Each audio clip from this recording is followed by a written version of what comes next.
السلام علیکم ورحمۃ اللہ وبرکاتہ۔ بسم اللہ الرحمن الرحیم۔ صرف 5 منٹ کا مدرسہ قرآن و حدیث کی روشنی میں 26 صفر المظفر۔ اسلامی تاریخ۔ ملکہ سبا کو اسلام کی دعوت۔ حضرت سلیمان علیہ السلام کے زمانے میں قوم سبا پر بلقیس نامی عورت حکومت کرتی تھی اور اس کی قوم خود بھی کفر، شرک اور ستارہ پرستی میں مبتلا تھی۔ سورج کو اپنا سب سے بڑا دیوتا سمجھتی تھی۔ قرآن میں ہے کہ حضرت سلیمان علیہ السلام کو اس صورتحال کی اطلاع ہدہد پرندے نے دی۔ حضرت سلیمان علیہ السلام نے ہدہد کے ذریعے ایک خط ملکہ کے پاس بھیجا جس میں اس کو اور اس کی قوم کو اسلام قبول کرنے کی دعوت دی گئی تھی۔ جب یہ خط ملکہ سبا کو ملا تو اس نے اپنے درباریوں سے مشورہ کیا، پھر چند لوگوں کو بہت سارے ہدیے اور تحفے دے کر حضرت سلیمان علیہ السلام کے برحق ہونے کی آزمائش کے لیے ان کی خدمت میں بھیجا۔ جب بلقیس کے لوگ تحفے اور ہدیے لے کر پہنچے اور حضرت سلیمان علیہ السلام کی خدمت میں پیش کیا تو آپ علیہ السلام نے واپس کر دیا۔ جب یہ لوگ واپس ہو گئے تو ملکہ کو اس کی اطلاع دیتے ہوئے حضرت سلیمان علیہ السلام کی حکومت صرف انسانوں پر ہی نہیں بلکہ جنات اور پرندوں پر بھی ہے۔ حضور صلی اللہ علیہ وسلم کا معجزہ ٹہنی کا تلوار بن جانا۔ جنگ بدر کے دن حضرت سلمہ بن اسلم رضی اللہ تعالی عنہ کی تلوار ٹوٹ گئی اور ان کے پاس اب کوئی ہتھیار نہیں بچا تھا تو رسول اللہ صلی اللہ علیہ وسلم نے ان کو ایک ٹہنی دی اور فرمایا جاؤ اس سے قتال کرتے رہو۔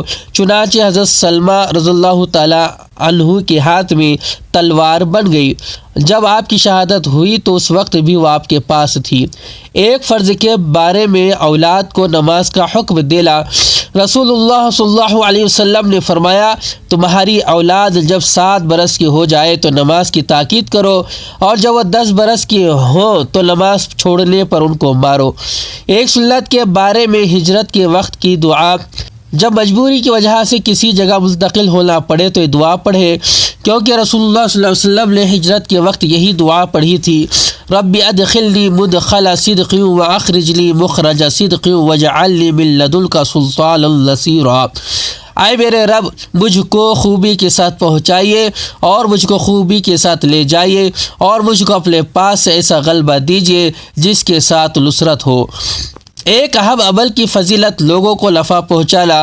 رسول اللہ صلی اللہ علیہ وسلم نے فرمایا اللہ کے نزدیک تمام لوگوں میں سب سے زیادہ پیارا وہ شخص ہے جو لوگوں کو زیادہ نفع پہنچائے۔ ایک گناہ کے بارے میں کفر نافرمانی کا وبال۔ قرآن میں اللہ تعالیٰ فرماتا ہے اللہ ہی تو ایسا ہے جس نے تم کو زمین میں آباد کیا، لہٰذا جو شخص کفر کرے گا اس کے کفر کا وبال اسی پر ہوگا، اور کافروں کا کفر ان کے رب کے نزدیک ناراضگی ہی کو بڑھاتا ہے اور کافروں کے لیے ان کا کفر صرف نقصان بڑھانے ہی کا سبب ہوتا ہے۔ دنیا کے بارے میں دنیا چاہنے والوں کے لیے نقصان۔ قرآن میں اللہ تعالیٰ فرماتا ہے جو شخص آخرت کی کھیتی کا طالب ہو ہم اس کی کھیتی میں ترقی دیں گے، اور جو دنیا کی کھیتی کا طالب ہو کہ ساری کوشش اسی پر خرچ کر دے تو ہم اس کو دنیا میں سے کچھ دے دیں گے، اور ایسے شخص کا آخرت میں کوئی حصہ نہیں۔ آخرت کے بارے میں زنجیر کی لمبائی۔ رسول اللہ صلی اللہ علیہ وسلم نے فرمایا اس جبجبہ کنویں کے ارد گرد کسی پتھر کو آسمان سے زمین کی طرف چھوڑا جائے جس کی مسافت 500 سال ہے تو رات ہونے سے پہلے زمین پر پہنچ جائے گا، اور اگر اسے جہنم کی زنجیر کے ایک سرے سے چھوڑا جائے تو اس کی انتہا تک پہنچنے کے لیے 40 سال تک لڑھکتا رہے گا۔